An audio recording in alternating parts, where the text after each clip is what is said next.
तो देखिए last lecture के अंदर हमने पढ़ा था कि what are the genes, what is the DNA and what is the chromosome. मतलब कि आपको हमने डिफरेंस बताया था कि जीन, डीएनए और क्रोमोसोम के बीच में क्या डिफरेंसेस हैं और उनके बीच में क्या सिमिलरिटी है, ठीक है ना। तो आज हम बात करेंगे अकेले जीन के बारे में, बात करेंगे कि जीन्स क्या होते हैं और एलील्स क्या होते हैं। तो देखिए जीन की डेफिनेशन हम पहले पढ़ चुके हैं, जीन्स क्या होते हैं। और जीन जो टर्म है, इस टर्म को सबसे पहले किसने दिया था, तो आपको मैं एक बार और रिमाइंड करवा रहा हूँ। साइंटिस्ट था जिसका नाम क्या था, जॉनसन। तो जॉनसन नाम के साइंटिस्ट ने 1909 में जीन नाम की टर्म को सबसे पहले दिया था। और जीन्स होते क्या है, genes are the shorts DNA segments that encodes their specific protein type. Gene DNA के वो शॉर्ट सेगमेंट होते हैं जो जिनके पास किसी स्पेसिफिक प्रोटीन टाइप को बनाने की इंफॉर्मेशन किसी कोड की फॉर्म में क्या होती है, स्टोर होती है। डीएनए के उन सेगमेंट्स को क्या बोलते हैं, such type of DNA segments are called as the genes. अब बात करते हैं इसके अंदर कि एलील्स किसे कहते हैं, कि व्हाट आर द, सिंपली लिखेंगे इसके अंदर कि what are the alleles. Alleles क्या होते हैं, व्हाट आर द एलील्स। देखिए एलील्स का एक नाम और है, एलील्स को हम एलिलोमॉर्फ भी बोल देते हैं। They are also known as the allelomorphs, ठीक है ना। और एलील्स होते क्या हैं,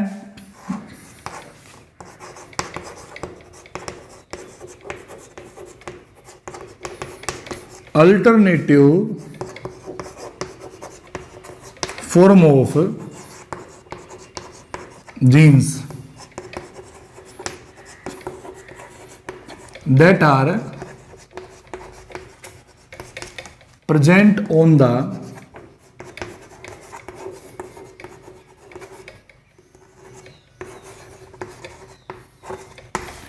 same locus।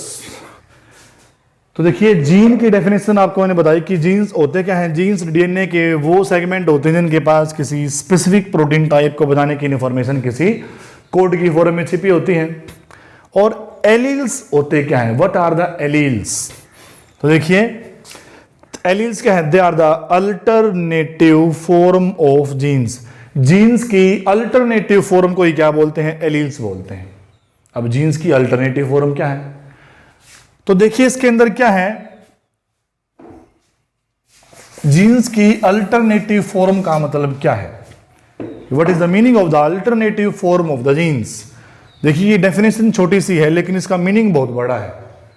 तो alleles are the alternative form of the genes that are present on the same locus. बात छोटी सी है लेकिन इसका मीनिंग जो है वो बहुत बड़ा है। कैसे, देखो इसमें बोला कि जीन्स की अल्टरनेटिव फॉर्म ही क्या है, एलील है।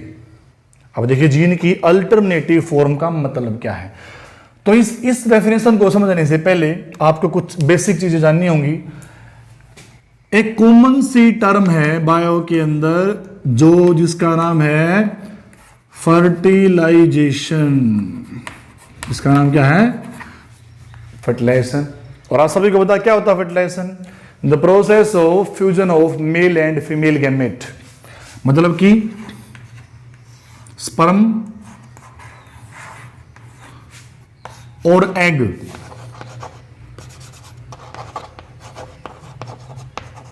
स्पर्म सेल और एग सेल के फ्यूज होने को ही, स्पर्म और एग सेल के जुड़ने को ही क्या बोलते हैं, it is called as the fertilisation. और आप सभी को पता है स्पर्म एक एप्लॉइड सेल है। स्पर्म जो किस तरह की सेल है, sperm is type of the haploid cell. और ह्यूमन बीइंग के केस में उस सेल को ही एप्लॉइड बोलते हैं जिसके पास सिर्फ 23 नंबर ऑफ क्रोमोसोम हो, नॉट 23 पेयर, ओनली 23। तो हमारी बॉडी के अंदर वो सेल जिनके पास कितने नंबर ऑफ क्रोमोसोम हो, सिर्फ 23 क्रोमोसोम हो, ऐसी सेल को ही क्या बोलते हैं, such type of cells are called as the haploid and they are denoted with the single n meaning the number of chromosome। जो तो जिनके पास सिर्फ 23 नंबर ऑफ क्रोमोसोम है, नॉट 23 पेयर, 23 पेयर नहीं, सिर्फ 23, वो सेल नेचर में कैसी कहलाती हैं, such type of cells are called as the haploid. Sperm भी हैप्लॉइड होता है क्योंकि उसके पास 23 क्रोमोसोम होते हैं, और स्पर्म की तरह जो है एग सेल के पास भी 23 क्रोमोसोम होते हैं। और इसका मीनिंग क्या है, स्पर्म भी नेचर में कैसा है, हैप्लॉइड, और एग सेल भी नेचर में कैसी होती है, हैप्लॉइड होती है। मतलब कि 23 क्रोमोसोम स्पर्म के पास है और 23 क्रोमोसोम किसके पास होते हैं, एग सेल के पास होते हैं। टोटल नंबर ऑफ क्रोमोसोम हमारी बॉडी सेल में कितने होते हैं? देखो ये तो स्पर्म और एग की बात होगी।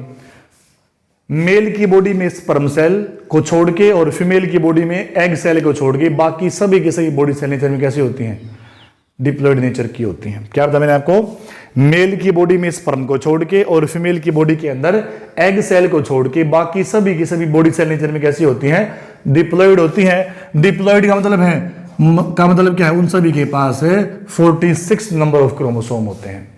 कितने क्रोमोसोम होते हैं, 46 नंबर ऑफ क्रोमोसोम। और 46 नंबर ऑफ क्रोमोसोम को हम डिनोट करते हैं किससे, विद द 2n। ठीक है ना, याद रखो इन 46 क्रोमोसोम के अंदर से हम बांटेंगे अब कि भी out of these 46 chromosome first 44 chromosome are called as autosome. क्या बताया आपको, आउट ऑफ दीज 46 क्रोमोसोम, इन 46 क्रोमोसोम के अंदर जो फर्स्ट 44 क्रोमोसोम है वो क्या कहलाते हैं, such chromosomes are called as the autosomes. तो जो पहले जो 44 क्रोमोसोम है उनको क्या बोलते हैं, are called as the autosome. और जो लास्ट के क्रोमोसोम बच गए ना, कौन सा, एक 45वां और एक 46वां, इन दोनों क्रोमोसोम को हम बोलते हैं, they are called as the sex chromosomes. क्या बोलते हैं इनको, they are called as the sex chromosomes. या फिर इनके लिए एक टर्म और है, इनको हम एलोसोम का नाम भी देते हैं, they are called, they are also known as the allosomes. तो गैमेट्स के अंदर तो कितने क्रोमोसोम होते हैं 23। और मेल की बॉडी में स्पर्म सेल को छोड़ के, फीमेल की बॉडी में एग सेल को छोड़ के बाकी जितनी भी बॉडी सेल हैं जो हमारे हाथों में, पैरों में या किसी भी दूसरे ऑर्गन्स के अंदर हैं, उन सभी सेल्स के पास कितने नंबर ऑफ क्रोमोसोम होते हैं, 46 नंबर ऑफ क्रोमोसोम होते हैं। और हमारे केस में जिन सेल्स के अंदर 46 नंबर ऑफ क्रोमोसोम होते हैं वो सेल नेचर में क्या कहलाती है, डिप्लॉइड कहलाती है, और उसको 2n से हम डिनोट करते हैं। और इन 46 क्रोमोसोम के अंदर से जो फर्स्ट 44 क्रोमोसोम है वो क्या कहलाते हैं, ऑटोसोम्स।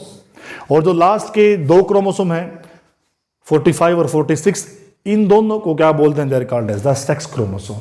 क्योंकि किसी भी पर्सन की बॉडी के अंदर उसके सेक्स को डिटरमाइन करने वाले जीन इन दोनों क्रोमोसोम के ऊपर ही होते हैं।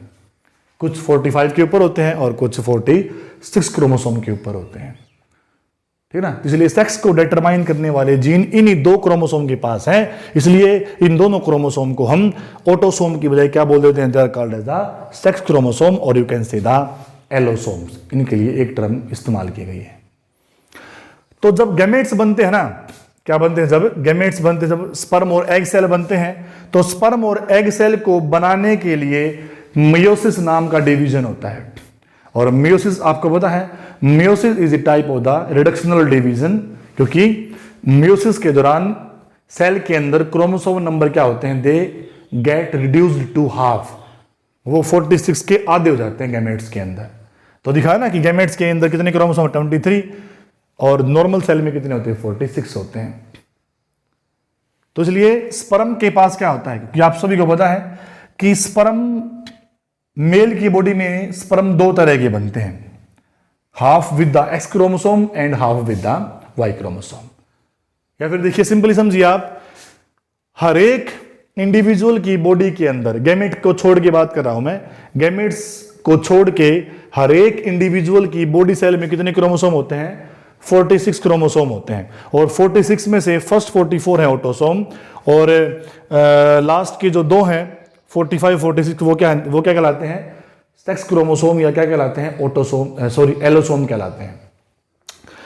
अब मेल की बॉडी में ऑटोसोम और एलोसोम किस तरह से होते हैं, देखो मेल की बॉडी में कैसा होता है, देखिए यहां पे लिख देंगे हम सिंपली। देखिए मेल की बॉडी में क्या होता है, मेल और फीमेल दोनों के अंदर ये ऑटोसोम सेम होते हैं।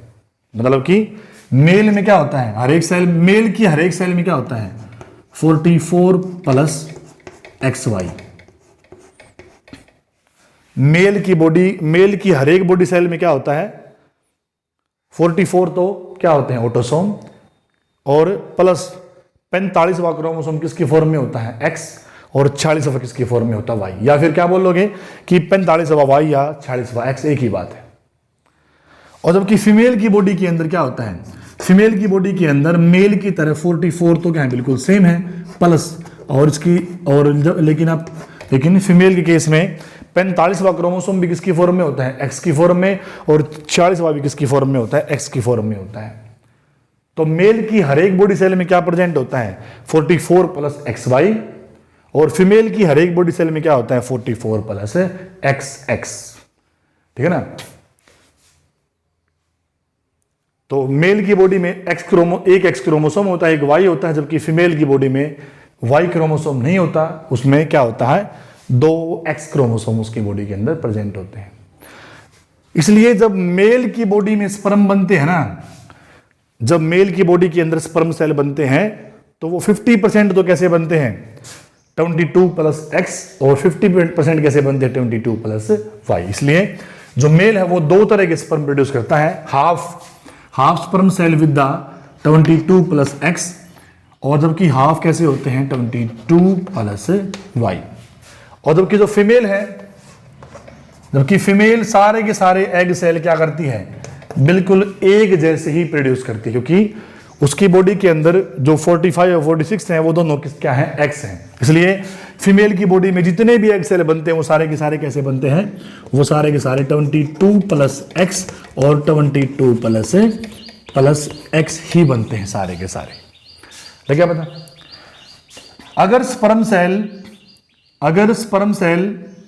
इस तरह की स्पर्म सेल एग को फर्टिलाइज कर दे तो क्या प्रोड्यूस होता है 22 इसके 22 क्या होगा 24, और प्लस में क्या होगा X और X, तो क्या प्रोड्यूस होगी फीमेल। और लेकिन अगर इस तरह का स्पर्म जो जिसके पास क्या है 22 प्लस Y, अगर इस तरह का स्पर्म एग सेल को फर्टिलाइज करे तो क्या हो जाएगा 22 प्लस 44 प्लस XY, तो क्या प्रोड्यूस होगा जिससे मेल प्रोड्यूस होगा। ठीक है ना।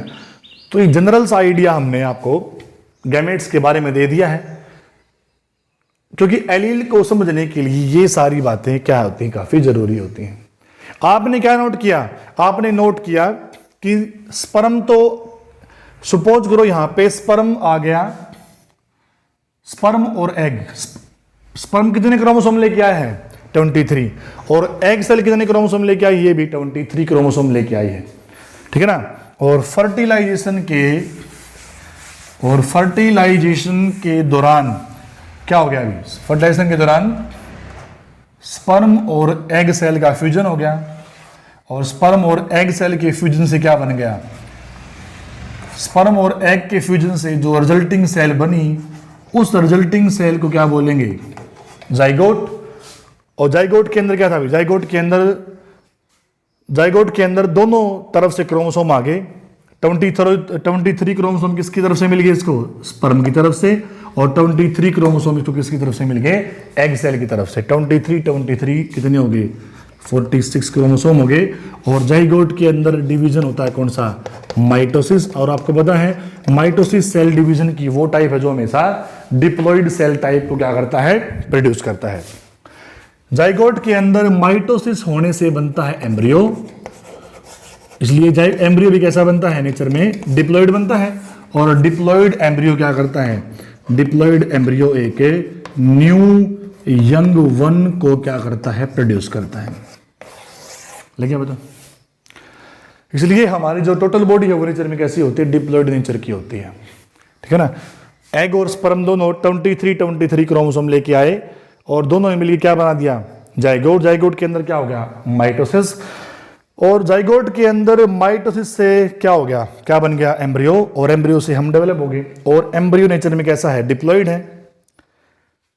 यहां पे जो न्यू यंग वन बना है ना, इस न्यू यंग वन की हर एक बॉडी सेल के अंदर कितने क्रोमोसोम हैं? 46। 46 में से ना इस पर्सन को हाफ क्रोमोसोम किससे मिले हैं? इसके फादर से। और जबकि इसको हाफ 23 किससे मिले हैं? इसको इसकी मदर ने दिए हैं। क्योंकि इस इंडिविजुअल के अंदर 23 क्रोमोसोम किसने दिए, पास किए हैं? इसको स्पर्म ने पास किए हैं। और 23 किसने पास किए हैं? इसको इसकी मदर ने पास किए हैं। तो इसलिए इस बच्चे को 23 नंबर ऑफ क्रोमोसोम कहां से मिले? फादर से। और 23 नंबर ऑफ क्रोमोसोम कहां से मिले? इसकी मदर से मिले। हम देखते हैं ना कि बच्चे के अंदर दोनों के फीचर आते हैं, कुछ फादर के होते हैं, कुछ मदर के होते हैं। वो फीचर क्यों आते हैं? क्योंकि फर्टिलाइजेशन के दौरान स्पर्म और एग आपस में मिक्स हो गए, और दोनों के मिक्स होने से दोनों के क्रोमोसोम भी आपस में मिक्स हो गए, और दोनों के क्रोमोसोम मिक्स होने से बच्चे के अंदर दोनों के क्रोमोसोम पास हो गए, 23 फादर के, 23 मदर के। इसलिए एक बच्चे के शरीर के अंदर, बच्चे की हर एक बॉडी सेल के अंदर 46 क्रोमोसोम होते हैं, जिसमें से आधे क्रोमोसोम किसके कहां से आए होते हैं? फादर से। और आधे कहां से मिले होते हैं? उसको उसकी मदर से मिले होते हैं। इसलिए हर एक इंडिविजुअल की बॉडी के अंदर हाफ नंबर ऑफ क्रोमोसोम उसके फादर के होते हैं, और हाफ नंबर ऑफ क्रोमोसोम किसके होते हैं? उसकी मदर के होते हैं। तो क्रोमोसोम का होना कि आधे क्रोमोसोम मदर के होना और आधे क्रोमोसोम किसके होना? फादर के होना। मतलब कि मदर के हाफ क्रोमोसोम का मतलब क्या है? कि मदर के हाफ जीन्स का बच्चे के अंदर होना, और फादर के हाफ क्रोमोसोम का बच्चे के अंदर होने का मतलब क्या है? फादर के हाफ जीन्स का बच्चे के अंदर होना। मतलब कि स्पर्म मदर ने अपने जीन एग सेल के थ्रू पास कर दिए, और फादर ने अपने जीन स्पर्म के थ्रू पास कर दिए।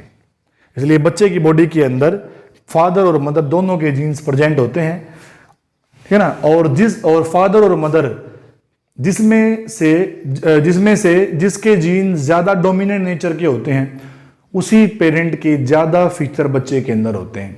जिसके जीन कम डोमिनेंट होते हैं, उस पेरेंट के कम फीचर बच्चे के अंदर आते हैं, सिंपली। तो हम बात कर रहे थे एलील की, कि एलील किसे कहते हैं। हमने आपको बताया कि एलील जो है वो जीन्स की अल्टरनेटिव फॉर्म है। Alleles are the alternative form of the gene. अब समझेंगे कि अब इस बात का मीनिंग क्या है कि एलील को हमने जीन की अल्टरनेटिव फॉर्म का नाम क्यों दिया है। देखिए इसमें क्या है।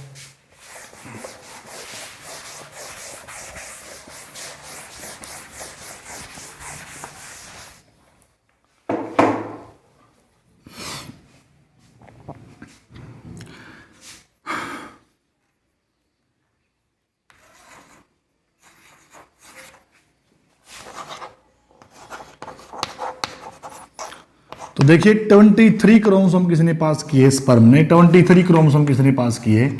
एग सेल ने पास किए। तो जब दोनों का फ्यूजन होता है ना आपस में, जब दोनों स्पर्म और एग दोनों का फ्यूजन होता है, तो दोनों के क्रोमोसोम क्या होते हैं आपस में? They get mixed together. और जब स्पर्म और एग दोनों के क्रोमोसोम की मिक्सिंग होती है ना, तब स्पर्म और एग दोनों के क्रोमोसोम क्या करते हैं? एक दूसरे के साथ पेयरिंग करना शुरू कर देते हैं।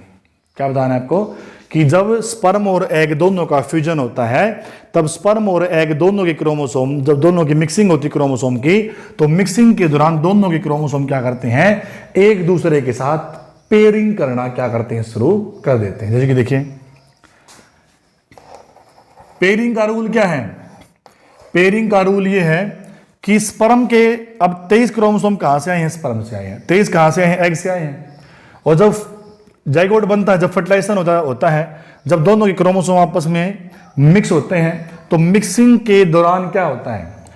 स्पर्म के 23 का, मान लिया कि भी ये हमने स्पर्म के 23 का पहला क्रोमोसोम है, तो स्पर्म के 23 का पहला क्रोमोसोम और एग के 23 का पहला क्रोमोसोम क्या करते हैं? एक दूसरे के साथ पेयरिंग बना लेते हैं। यह है, this is the rule of the chromosomal pairing. तो फर्टिलाइजेशन के बाद जब स्पर्म और एग दोनों के क्रोमोसोम मिक्स होते हैं, तो मिक्स होने के दौरान क्या होता है? उनके बीच में पेयरिंग होती है।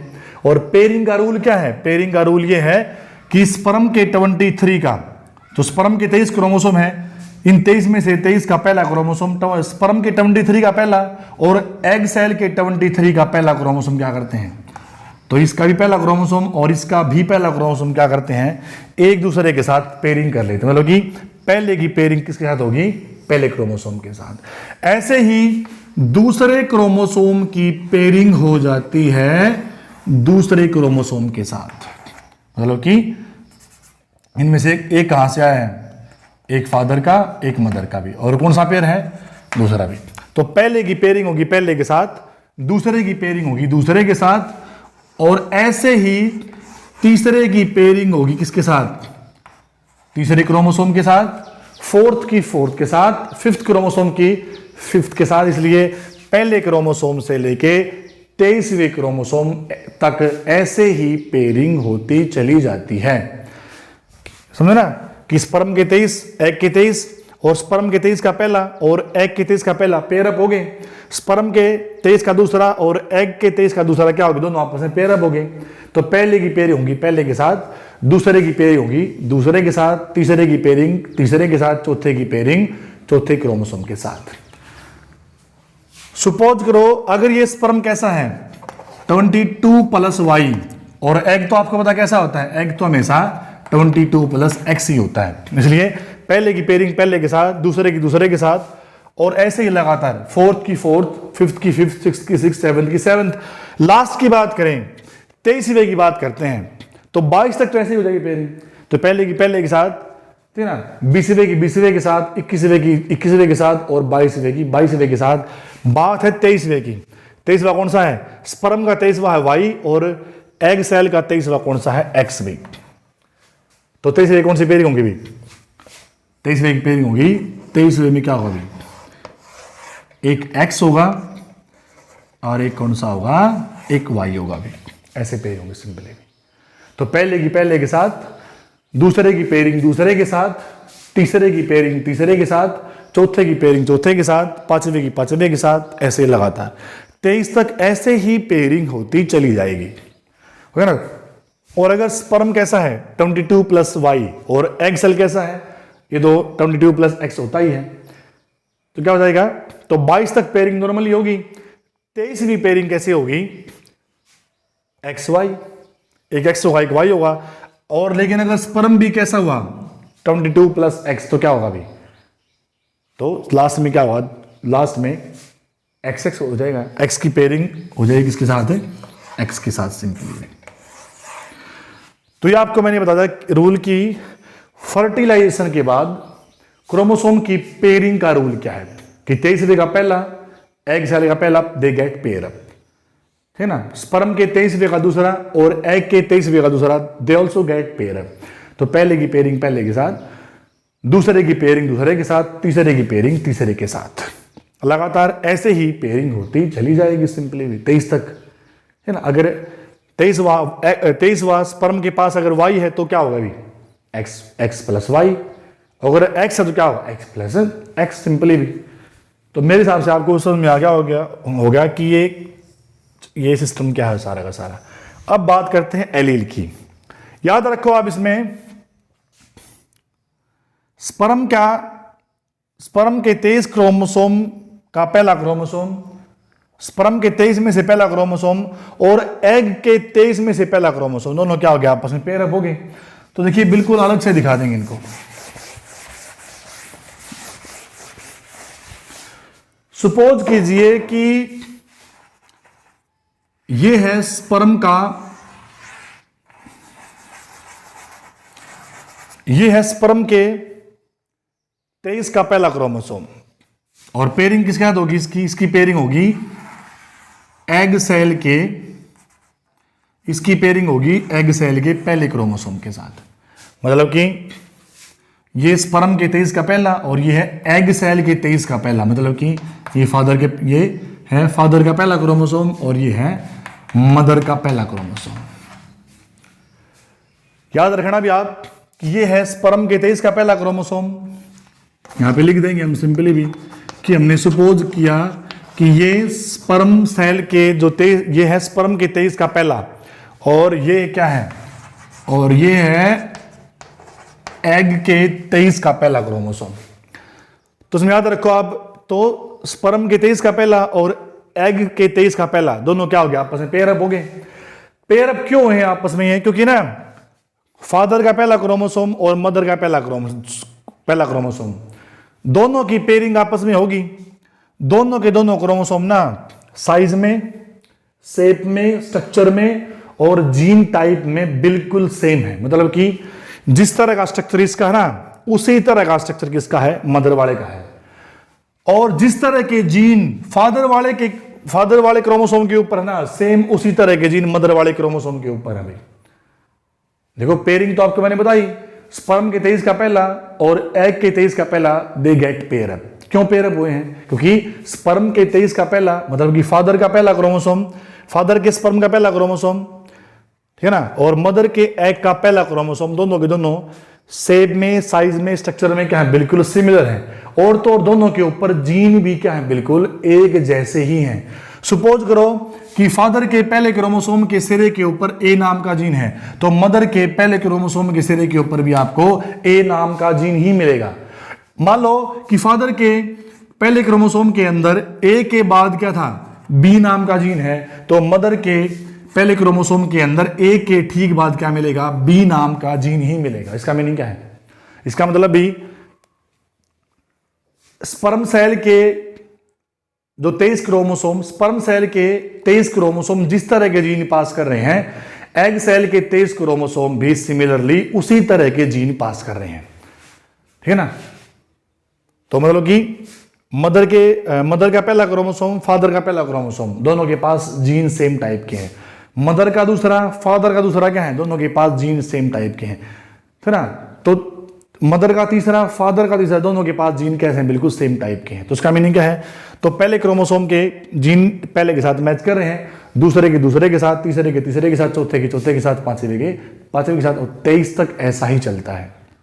डिफरेंस तब आता है कि जब स्पर्म वाई पास कर दे और मदर तो एक्स पास करती है।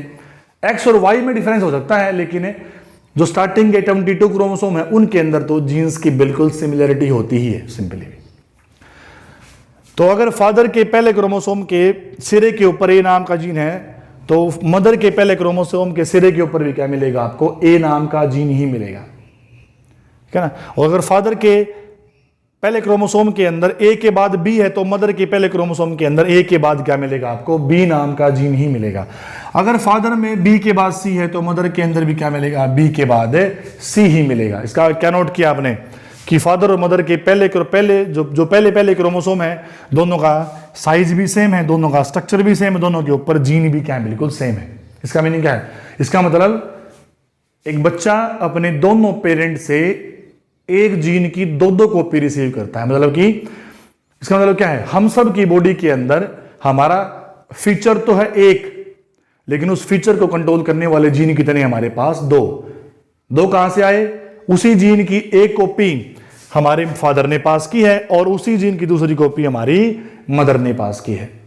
ठीक है? इसलिए इसका मतलब हमारी बॉडी के अंदर हर एक जीन की कितनी कॉपी? हर एक जीन की हमारे पास दो कॉपी प्रेजेंट है। एक फादर वाली है और एक मदर वाली है, लेकिन दोनों में से जो है इफेक्ट किसका आएगा? असर किसका आएगा? अगर फादर, मान लो अब वही बात है, अब यहां पे देखो इसमें आप इफेक्ट उसी का आएगा जिसके जीन ज्यादा डोमिनेंट नेचर के होंगे। आप देखिए इसमें पहले डोमिनेंट और रिसेसिवनेस की बात हम बाद में करेंगे। पहले देखो एलील होते क्या है। देखो एलील्स क्या है? Alternative form of the genes भी। जी एलील क्या है? एलील जीन्स की अल्टरनेटिव फॉर्म है। मतलब कि अल्टरनेटिव का मतलब होता है कोई बदला हुआ रूप। मतलब कि कोई बेसिक चीज तो एक है लेकिन उसके रूप दो हैं। मतलब कि एक ही जीन के दो अलग अलग रूपों को ही क्या बोलते हैं? एलील बोलते हैं। मतलब कि एलील्स क्या है? Alleles gene they are the alternative form of the genes that are present on the same locus. देखिए लोकस का मतलब होता है क्या? कि क्रोमोसोम के ऊपर किसी जीन की लोकेशन को ही क्या बोलते हैं? उसकी लोकस बोलते हैं। क्या बताया मैंने आपको? किसी क्रोमोसोम के ऊपर किसी जीन की लोकेशन क्या है? तो क्रोमोसोम के ऊपर किसी जीन की लोकेशन को ही क्या बोलते हैं? उसकी लोकस बोलते हैं। एक जीन की लोकेशन क्या कहलाती है? लोकस। और बहुत सारे जीन की लोकेशन क्या कहलाती है? लोकाई। क्या बताया मैंने आपको? Location of a single gene is called locus and location of many genes is called as a loci. क्या बोला? तो जैसे कि देखिए, मान लो कि फादर के पहले क्रोमोसोम के सिरे के ऊपर कैपिटल ए नाम का जीन है। तो सिंपल सी बात है, अगर फादर के पहले क्रोमोसोम के सिरे के ऊपर ए नाम का जीन है तो मदर के पहले क्रोमोसोम के सिरे के ऊपर क्या मिलेगा? आपको ए नाम का जीन ही मिलेगा। लेकिन हमने क्या नोट किया? हमने नोट किया कि फादर ने ए जीन की कैपिटल ए फॉर्म पास की है, जबकि मदर ने ए जीन की स्मॉल ए फॉर्म पास की है। इसका मीनिंग क्या है? कॉमन जीन तो है ए, लेकिन इस जीन की अल्टरनेटिव फॉर्म कितनी है? दो। कौन सी? एक कैपिटल ए के रूप में है और एक स्मॉल ए के रूप में। इसका मीनिंग क्या है? इसका मतलब कैपिटल ए और स्मॉल ए ये एक ही जीन की दो अल्टरनेटिव फॉर्म है, और एक जीन की दो अल्टरनेटिव फॉर्म को ही क्या बोलते हैं? They are called as the alleles. ठीक है ना? जैसे कि देखो, बी और बी कि मान लिया कि हमने फादर ने पास कर दिया स्मॉल बी, मदर ने क्या पास कर दिया? कैपिटल बी, और फादर ने क्या पास कर दिया? कैपिटल सी, और मदर ने क्या पास कर दिया? Small c. तो capital A small a they are the alleles of the same gene, मतलब कि ये एक ही जीन की दो अलग अलग फॉर्म हैं। कैपिटल बी और स्मॉल बी भी क्या है? ये भी एक जीन की दो अलग अलग फॉर्म है। कैपिटल सी और स्मॉल सी ये भी क्या है? एक जीन की दो अलग अलग फॉर्म है। तो जीन की इन अल्टरनेटिव फॉर्म को ही क्या बोलते हैं? They are called as the alleles. अब बात क्या है?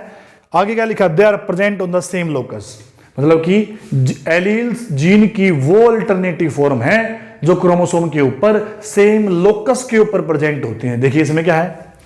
जैसे देखिए, फादर के पहले क्रोमोसोम के ऊपर ए नाम का जीन कहां प्रेजेंट है? सिरे के ऊपर, टर्मिनल एंड के ऊपर है। तो मदर के पहले क्रोमोसोम के ऊपर भी ए नाम का जीन कहां प्रेजेंट है? टर्मिनल एंड के ऊपर। और कैपिटल ए स्मॉल ए क्या है? ये दोनों एक ही जीन की दो अल्टरनेटिव फॉर्म हैं, मतलब ये एक ही जीन के दो एलील हैं, और दोनों की लोकेशन क्या? दोनों की लोकस क्या? क्रोमोसोम के ऊपर बिल्कुल सेम है। तो ये भी यहां पे टर्मिनल एंड के ऊपर है, ये भी यहां पे क्या? टर्मिनल एंड के ऊपर है। दोनों की लोकेशन क्या? बिल्कुल सेम है। इसलिए हमने क्या लिखा था कि alleles are the alternative form of the genes which are present on the same locus. Alleles of the same gene are called as the allelic gene. क्या बताया मैंने आपको?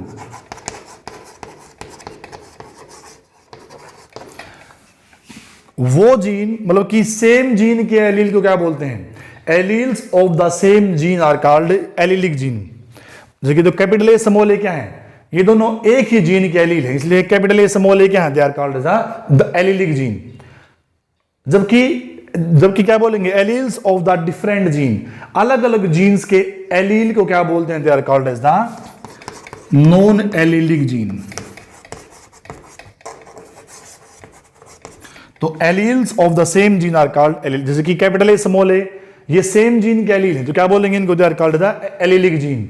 जबकि ए और बी क्या है? They are the alleles of the different gene, इसलिए A और बी क्या है? They are the non allelic gene. तो इस लेक्चर के अंदर हम इतना ही पढ़ेंगे। तो नेक्स्ट के अंदर आपको बताएंगे कि एलील्स कितने तरह के होते हैं।